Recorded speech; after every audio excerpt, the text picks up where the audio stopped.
From the blazing skyline of Manila to the first light breaking across the west, the entire planet is waking up to a massive tectonic shift in the sporting landscape.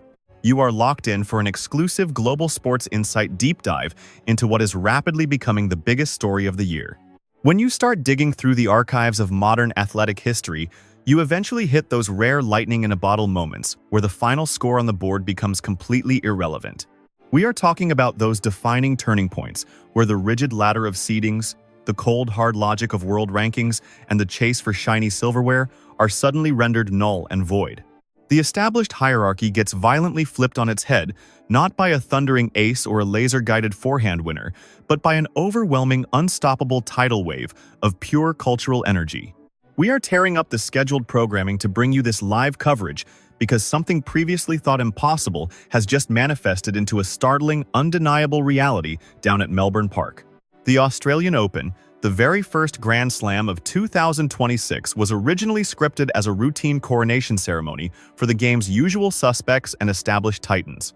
The whole event was blueprinted to be the Aryna Sabalenka show, a platform for the unstoppable force, the iron-fisted ruler of the hard courts, to march inevitably toward yet another guaranteed title. The headlines were already drafted, the ink was bone dry on the dynasty pieces, and the essays praising her mechanical precision were queued up. But hold on, because every single page of that pre-written script has been ripped to shreds. The narrative has not merely shifted a few degrees to the left, it has been completely torched and the ashes scattered to the four winds. Overnight, the center of gravity in the sports universe was yanked away from the reigning queens and dropped like a sledgehammer onto the shoulders of a 20-year-old phenomenon who just pulled off a heist that no analyst, oddsmaker, or suit saw coming. While the global press is still stumbling over the correct pronunciation of Alexandra Eala, the streets and the die-hard fans have already christened her with a heavy new moniker, the Era. This bulletin tonight isn't about breakpoints or set scores. We are tracking the total collapse of the status quo as the data pouring out of Melbourne confirms a statistical anomaly unlike anything we have ever witnessed. For the first time in recorded history, the TV ratings, the merchandise revenue, the physical crowd crush, and the online buzz metrics for Alexandra have statistically nuked the numbers put up by the world number one, Aryna Sabalenka. I need you to take a breath and really let the weight of that sink in. Let me set the scene so you can understand exactly what is going down right now. Sabalenka, the supposed queen of Melbourne playing lethal, flawless tennis, is currently staring at rows of empty seats in the media room. Meanwhile, just 50 yards away, Court 6 is effectively under military siege. Authorities have effectively had to roll out riot control protocols, simply because thousands of frantic fans are clawing for a single glimpse of the Filipino southpaw doing her thing. This situation has spiraled way past standard celebrity fame. This is a legitimate uprising. We are watching the live birth of an entirely new species of sporting icon. For 2 decades, tennis has been desperately hunting for an heir to the charisma of the Big Three, scouring Europe and the Americas. Turns out we were holding the map upside down. The sheer level of hysteria we have tracked over the last 48 hours rivals the absolute peak of linsanity in New York or the raw early chaos of the Manny Pacquiao days. The difference here is that this energy is detonating inside the hushed traditional library that is Grand Slam tennis. The polite silence of the court is dead and buried 6 feet deep. Eala has not just entered the bracket, she has hijacked the entire festival, rendering the actual championship trophy a mere footnote in her unfolding saga. If you take a stroll through the fan zones at this very second, the Belarusian flags and team colors are virtually extinct. In their place, you are met with a surging ocean of red, blue, and yellow. The chanting is so deafening, it is completely washing out the public address announcements on the main show courts. We are watching the fatigue of Sabalenka's dominance crash violently into a fresh, unstoppable mania. So the burning question taking over our broadcast is simple. How did a player who was virtually anonymous to the mainstream a year ago completely dismantle the celebrity status of the sport's biggest boss? What does it mean for the future of the game when the most valuable asset isn't the athlete hoisting the silver cup, but the one holding the heart and soul of an entire nation and a global movement? Tonight we are going to surgically dissect this phenomenon piece by piece. We will expose the raw metrics that have left the Women's Tennis Association suits completely speechless. We are going to break down the mechanics of the Eala effect that has turned the Australian summer completely upside down. We will also unpack that viral nickname, the Era, and explain why all signs point to this being a permanent changing of the guard rather than a flash in the pan. While Aryna Sabalenka is out there grinding to add more metal to her trophy cabinet, Alexandra Eala appears to be fighting for something much heavier: immortality. This is the definitive chronicle of how the fame hierarchy was smashed to bits in Melbourne. This is the rise of the new Pacific Queen. Welcome to the Alexandra Eala story. Part 1. The Ground War. To really grasp the scale of this disruption, you have to physically stand on the pavement at Melbourne Park. I have covered 15 Opens, and I was there for the absolute zenith of the Roger Federer years. I was present for the emotional farewell lap of Serena Williams, but the electric charge swirling around Alexandra Eala right now is a completely different animal.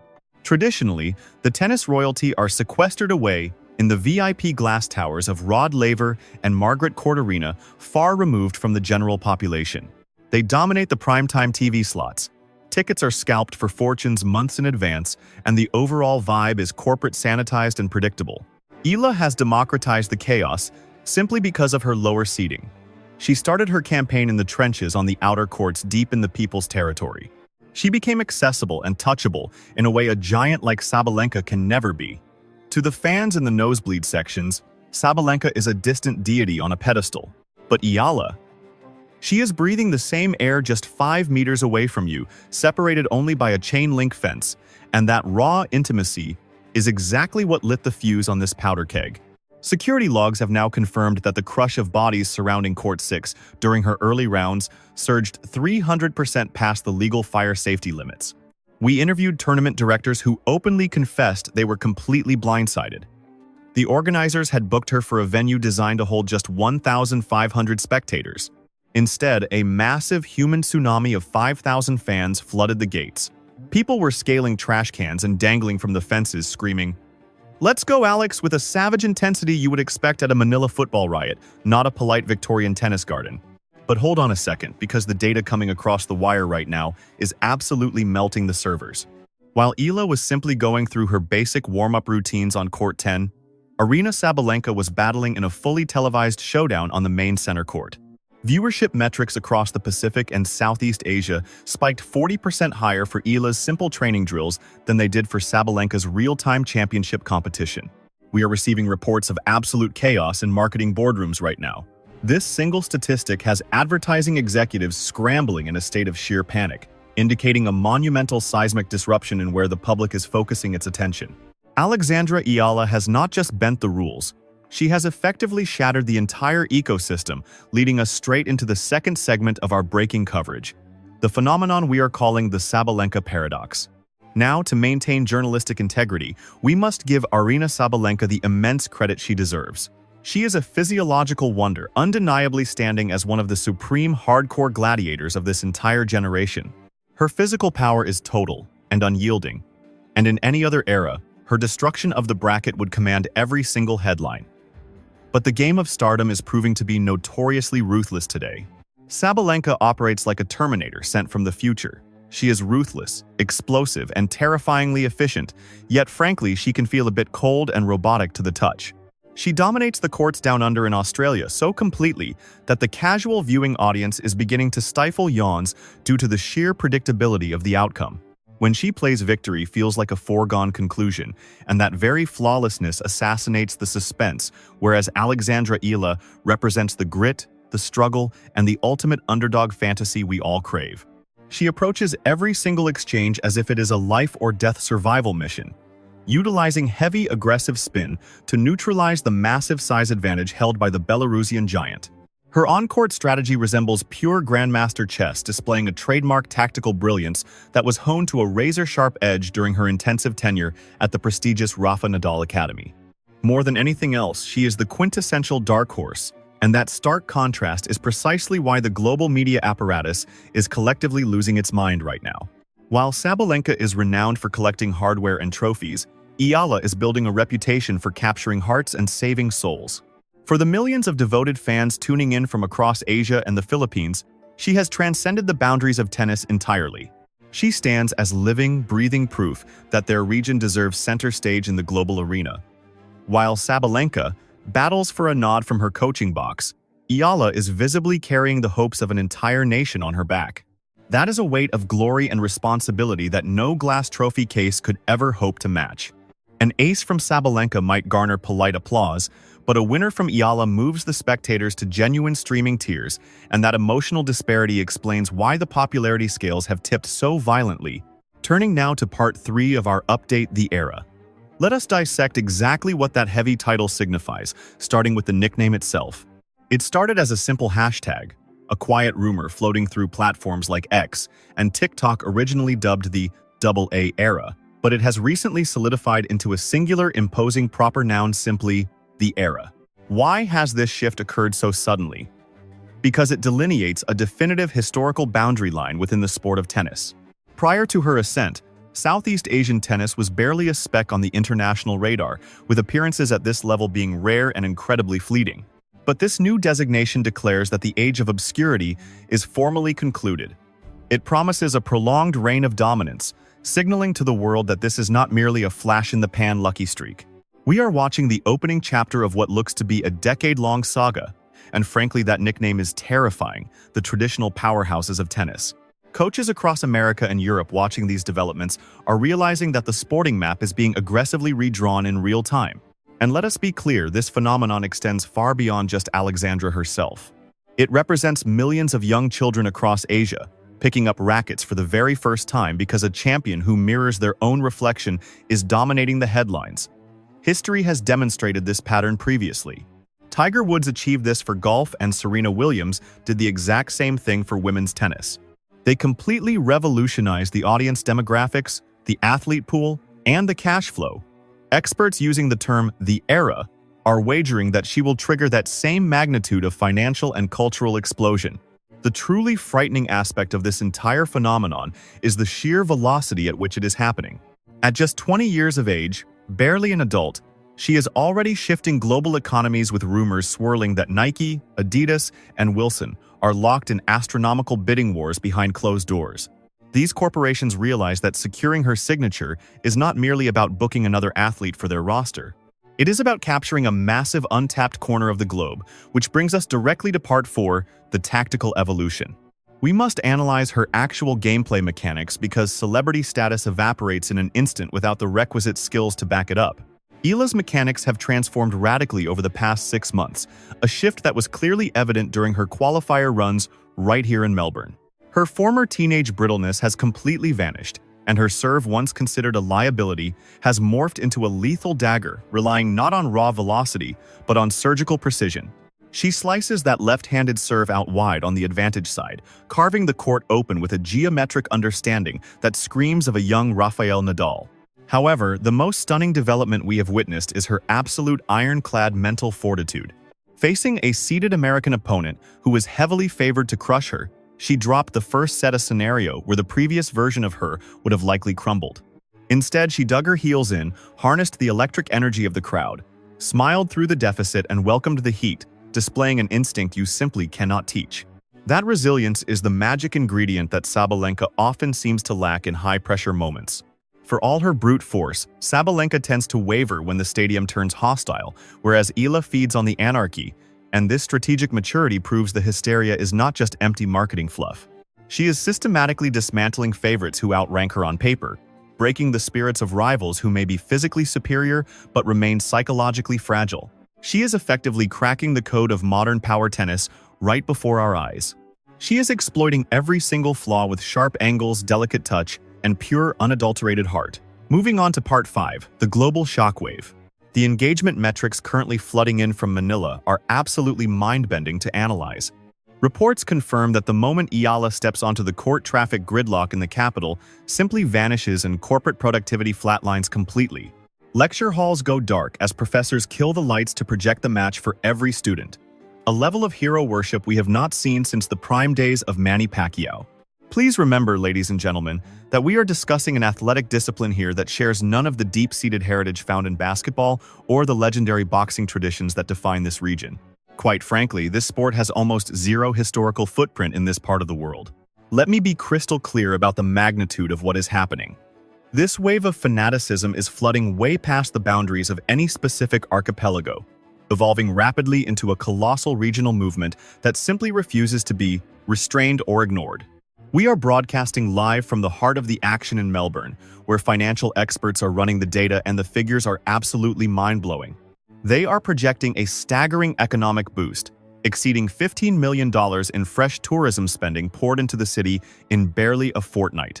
You are looking at legions of devoted superfans, jetting in on fully booked flights from major metropolitan centers such as Singapore, Jakarta, and Hong Kong. And they haven't traveled all this way just to politely clap for a tennis match.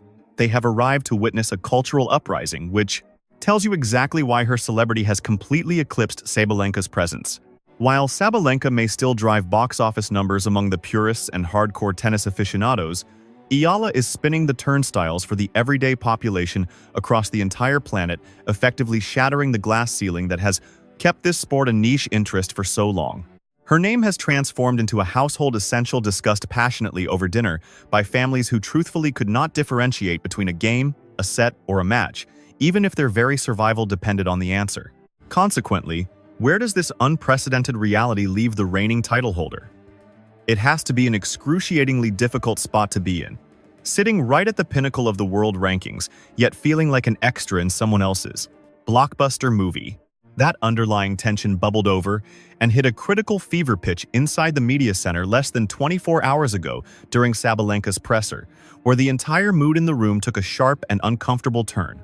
Rather than fielding questions about her technical mastery, the press corps besieged her with relentless queries about her opponent's massive traveling army of fans instead of asking about her own lethal backhand or court strategy. She managed to keep a polite, frozen smile on her face during the barrage, but the anxiety in the air was thick enough to cut with a knife. It is the archetypal story of a queen watching her influence fade while the challenger is already battering down the fortress doors.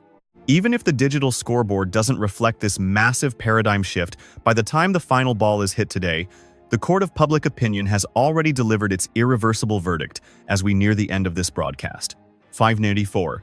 As the twilight settles over the Yarra River and evening sets in, we are practically forced to look beyond the immediate match results and contemplate the long-term consequences of the history unfolding right in front of us.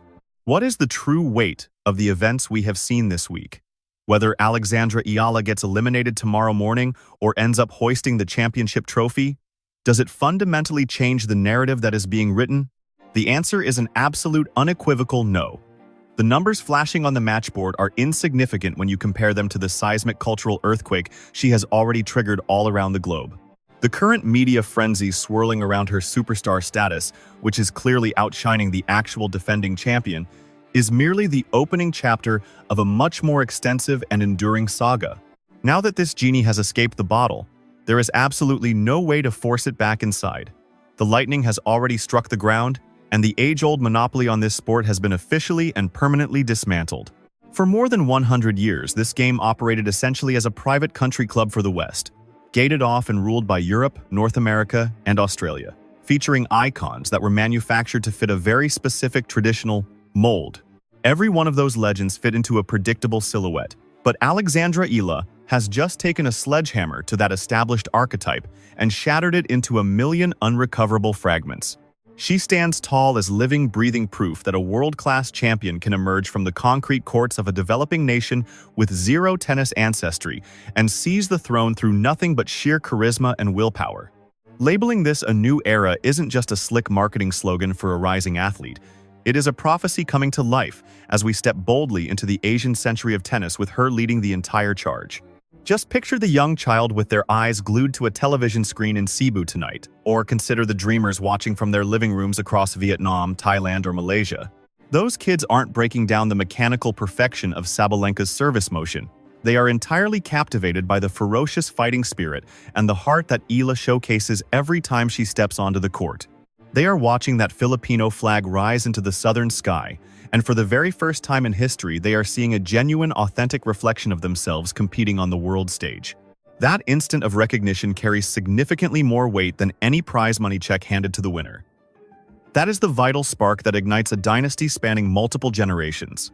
Aryna Sabalenka might very well board her flight home clutching the silverware, and she might secure her statistics in the official record books for the year 2026. However, Alexandra Eala walks away with something infinitely more powerful. She departs knowing she possesses the ability to bring the entire world to a standstill and command the undivided attention of a billion souls. The initial surprise has faded into a permanent new reality, where the tectonic plates of the sport have realigned. The old hierarchy is dead and buried. And as we go off air tonight, one truth is undeniable. This is no longer solely Sabalenka's domain.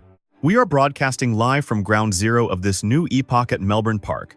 I am James Sterling, thanking you for tuning in to this special report. And remember, don't just watch the ball. Watch the history books being rewritten before your very eyes. Good night.